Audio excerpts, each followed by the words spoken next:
So yes, we all know about the incident that happened, I think, on like 6 days ago, right? Involving on Ibom here, Aqua Ibom here, and Comfort Emmanson. And the incident has been all over the internet, and I don't want to talk about the whole nudity and all of that associated with it. But then we knew that she was I think she was taken into detention, released on Wednesday, I think. And now, like I always say, there are two sides to every story. And from the previous story that we had, we had that she was told to switch off her phone, of which she objected and then was challenged. And at the end of the day, the altercation spiraled and then exploded into, what became the whole internet scene. Today now, she came out to tell us her own side of the story because she said, she said, she has been in the hospital receiving treatment and is towards rounding up her treatment. And so I think it's always important that we hear two sides of the story because there are always two sides to every coin.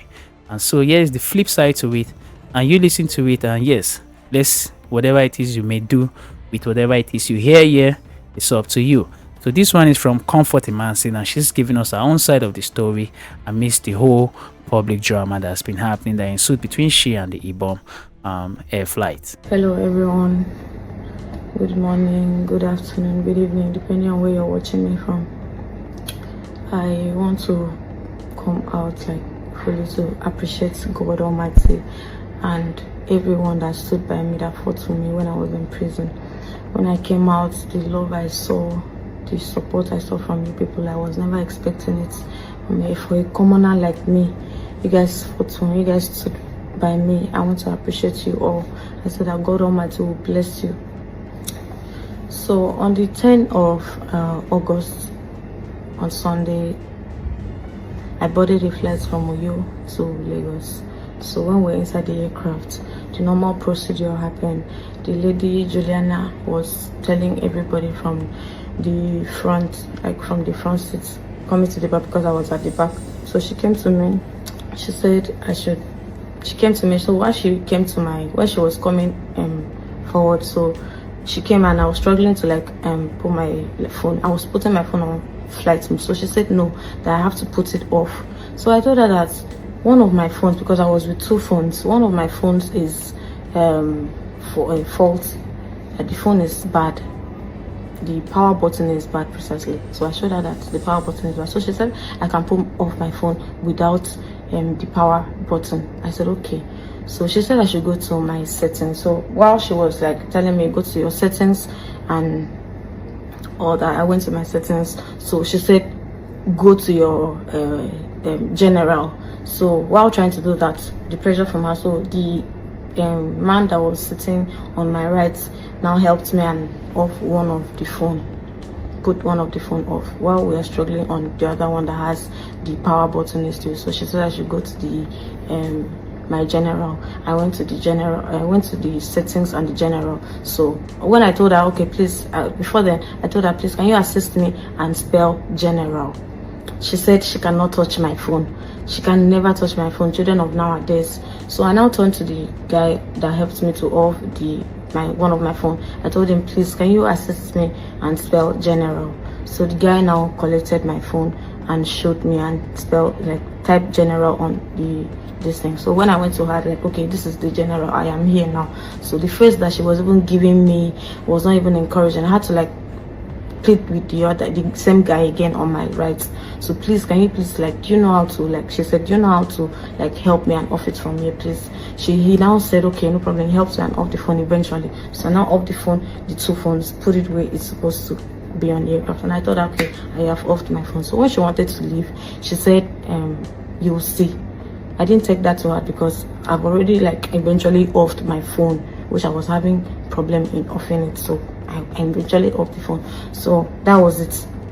When we landed Lagos, everybody was going out of the aircraft. I was pressed. I went to pee. So going to the toilet, somebody was already inside the toilet, and I had to wait for the person to come out. So when the person eventually came out, I went inside and pee and mostly come out. I cannot stay inside the aircraft, inside the toilet, because it's so small and so uncomfortable to be in there.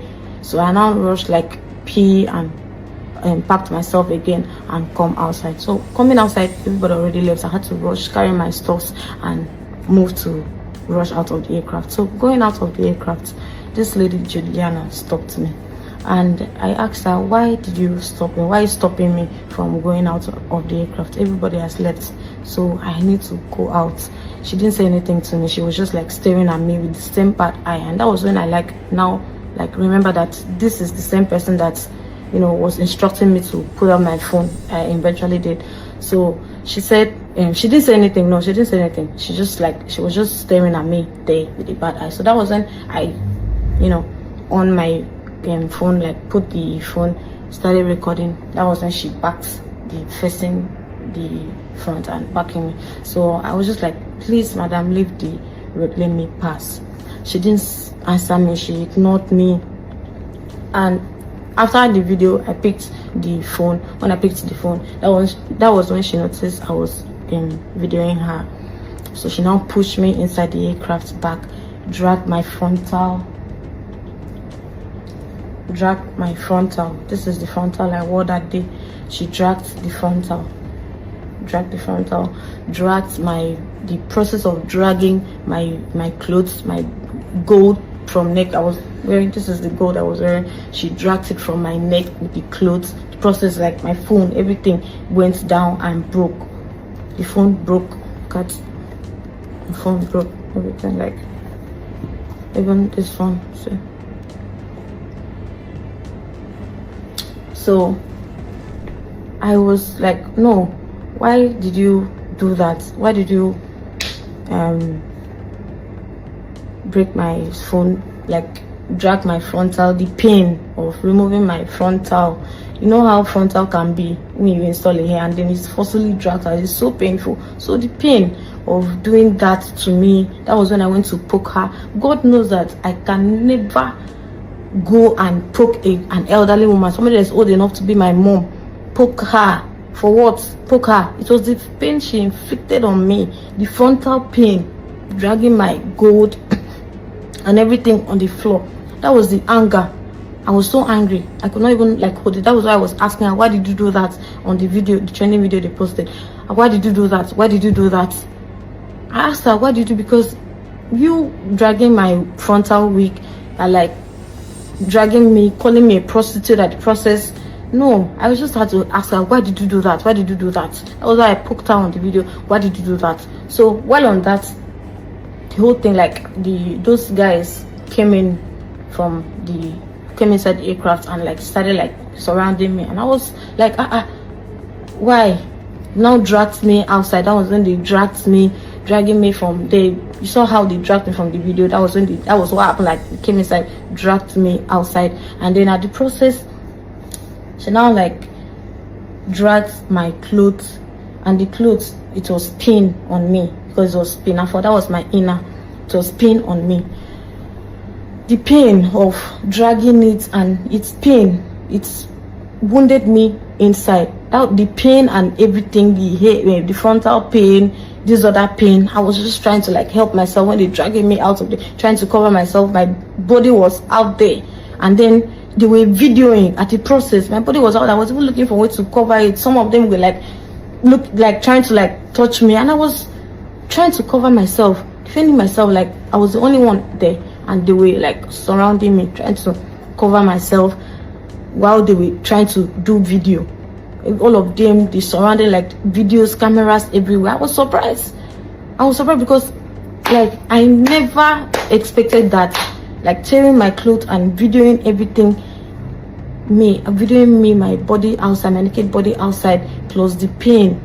No, it was so much for one person to play. It was so much on me. I could not like hold myself again. I was just like very angry. Started like asking them, why would you do that to me? Why would you do this to me? And still like video me again and still put it out there. Like the trauma, like it's too much on me right now, because right as I'm talking to you like now, I cannot like even go out again because my body is out there. People already know that this is the person. They know me. I cannot even like go out again. I'm ashamed to like go out because my body is out there. Some people have even used it to make sticker. So that was what happened inside the aircraft before the incident that I booked her. She already like inflicted pains on me, which I could not bear it. So right now, I don't know how I'll just start from looking for work, going for work interview. I'm into real estate. Imagine me going to sell a house or advertise a house or try to bring a client to buy a house now, and they are looking at my body. How do I even face them, knowing that my body is out there? How do I face the whole, like, everybody that saw that video, knowing that my body is out? How do I even like go for business? Imagine me going for business and somebody's looking all on my unborn kids coming to say that, or a man that will marry me saying that my reputation. No, Jesus. That is why, the reason why I have not come out to say the part of the story is because I was still on treatment. I'm trying to round up my treatment. As you can see, like, I'm trying to round up my treatment. That's why I could not come out to say the part of the story, what happened. So that was what happened inside that flight. It wasn't even like a big deal. I never expected that incident, offing of phone, which I was trying to, not like when she said I should off the phone, I was like telling her no. I told her why the phone was still on, that it was because of the power button. So I never like know that it would come out like this, seeing my body outside. People are even making mockery of me, sending me Instagram, WhatsApp, Facebook. My body is out there. So I don't know how I'll go from here, and I really want to continue my life, my normal lifestyle. People that knows me knows that I am not really a social media person. So I don't know how to face the whole, like, the people that saw my video, my family, people that saw the video, facing them, doing business with them, coming to do business, and somebody is watching my body. It's so embarrassing. I don't even know how to come about with that. So this is the part of the story. This is all that happened inside the aircraft. So I'm happy I'm strong enough to be able to talk now. So please, this is what happened. I'm not a trouble person. I am not a nuisance. People that knows me in real life, they know the kind of person I am. So that was what happened inside the aircraft, which I never expected that it would be like escalate like this. Because not like I refused. This is not the first time I'm traveling. I never refused to off the phone. I only told her that my power button is bad and I needed her assistance to do that, which she refused. But the passenger that was sitting close to me assisted me eventually off the phone. So I thought that was it. So please, this was what happened, and I'm happy I've come up to tell you people what happened. But I'll round up my treatment, and I pray I should fully recover from everything and move forward and go back to my normal lifestyle. Yes, that's it from her, like we always say, two sides to every story, and she just told hers. For her, she's saying that the whole incident did not happen the way we were first told. Everyone thought, man, they asked her to switch off her phone, and then as usual, they'll begin to show herself, and then she refused. But at least she has come to let us know that perhaps what happened was based on what had pre-happened. That's how I want to put it, because like she was once told to switch off the phone. She obliged, but as she said, her phone was faulty. She needed assistance, of which the hostess refused to offer the assistance, and someone beside her offered assistance for the first phone. Then the second phone, again, similar case. And then perhaps maybe the hostess interpreted that excuse of hers to be a lie. Like maybe she's just giving an excuse not to switch off the phone, or maybe since she said she has followed the flight countless times, it could be that this kind of thing, perhaps the hostess have been like, man, there's this preconceived notion she has about this girl, and kind of maybe feels like this particular person always seems to be adamant when it comes to something like this. She feels, do we have to tell her, or something like that? Then she on her own part is thinking that the phone is faulty. It takes certain amount of skill to strip off the phone and all of that. It's just a muddled up situation, and I think it happens a lot of times. It's quite unfortunate that it has turned out this way. And then whoever is telling the truth, or whichever is the truth, because when you hear two sides of the story, you still have to investigate deeper. And so I am not an FBI official. Do that job and go ahead and then start picking videos and piece it together. I mean, it's not really up to that. It demands that situation, of course. I will gladly do it. But in this case, I mean, the only thing that I just see that is so sad and unfortunate is that her reputation, like she's actually talking about, reputation is already something that she will struggle with to recover from. Talking about the trauma that has come up from the event is also another thing which is of a truth, because it's one thing for an incident like this to happen, it's another thing for it to clear up. Like she said, that a lot of people have even used her exposed body as sticker on WhatsApp. Niger boys, sharp sharp. They've turned it to sticker, and so now she begins to see it everywhere. All of her notes perambulated. I think it's not something that it's going to take a while to recover from. But then, the internet space is flooded, and every single day there's always a new news, a new headline, and all of that. Perhaps in less than 3 months, we may forget this whole thing, except maybe if she happens to fall into another scandal.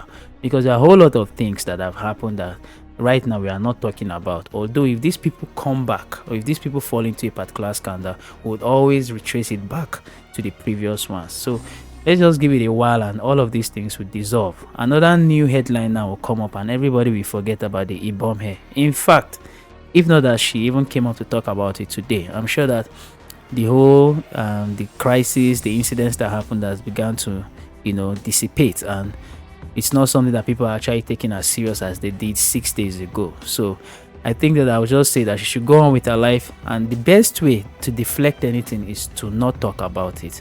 So if she stops talking about it, definitely with time people will forget about it. You get what I mean? So I hope that everything turns out well. When she's done, fully recovered, she gets back to work. Yeah, we are done with this whole incidents of back and forth. So that's it from me to you, and I'm out.